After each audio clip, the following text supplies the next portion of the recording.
بات سے اعتکاف بیٹھے ہوئے تھے. اعتکاف بیٹھنا بڑے اطمینان کی اور اعزاز کی بات ہے، اور اعتکاف کے دوران بلا وجہ بغیر شرعی عذر کے خیمہ سے یا مسجد میں جو جگہ معین کی گئی ہے اس سے باہر نکلنا درست قدر نہیں ہے. وہ اعتکاف بیٹھے ہوئے تھے تو کسی نے مسجد نبوی کی تحریر پر آواز میری ضرورت کو پورا کیا جائے. جناب عبداللہ بن عباس صحابی رسول، اس امت کے سب سے بڑے مفسر، حضرت علی المرتضیٰ کی فوج کے کمانڈر ان چیف، حضور علیہ السلام کے چچا زاد بھائی، ان کی حال بتا رہا ہوں. ہمارے یہاں تو اعتکاف کرنے والوں نے آگے اوپر کا بتایا ہوتا ہے، یہ بھی شریعت میں ان کو مکروہ دے دیا گیا ہے. تو وہ اعتکاف بیٹھے ہوئے تھے، کسی نے آواز نہیں میری ضرورت کو پورا کرا.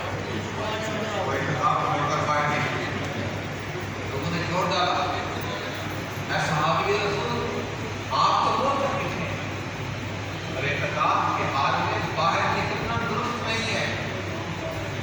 جس کے لفظ میں ففاضت الناس، آنکھیں بھر آئیں، آنکھوں سے آنسو نکلے، اور حضور کے روضہ پاک کی طرف اشارہ کر کے کہا وَلَٰكِن سَمِعْتُ صَاحِبَ هَٰذَا الْقَبْرِ، میں نے یہ قبر والے سے سنا ہے، یعنی حضور سے سنا ہے. مَن مَشَىٰ لِحَاجَتِ أَخِيهِ، جو بندہ اپنے بھائی کی حاجت کو پورا کرنے کے لیے ایک قدم چلتا ہے، اللہ تعالیٰ اسے میری مسجد میں 10 سال اعتکاف بیٹھنے کا ثواب عطا فرمائے. آج میں نے اس حدیث پاک کی وضاحت کی کہ اللہ بندے کا رستہ ہے. تو مسئلے کا معنی میں نے بتایا کہ الدعوۃ من اللہ تعالی سبحانہ وعز وجل محمول علی غایۃ الرضا والرأفہ. اللہ کے مسئلے کا معنی یہ ہے کہ اللہ بندے پر بے انتہا راضی ہے، اور اللہ اس پر راضی ہوتا ہے کہ جو دوسروں کی ضرورت کو اپنی ضرورت سمجھتا ہے. دوسرا وہ خوش قسمت ہے جس کا اللہ تبارک و تعالیٰ رحمت کے دروازے کھول دیتا ہے. حدیث پاک کے لفظ ہیں یضحک اللہ تعالی علی رجلین، اللہ تبارک و تعالیٰ 2 بندوں پر بڑا راضی ہوتا ہے.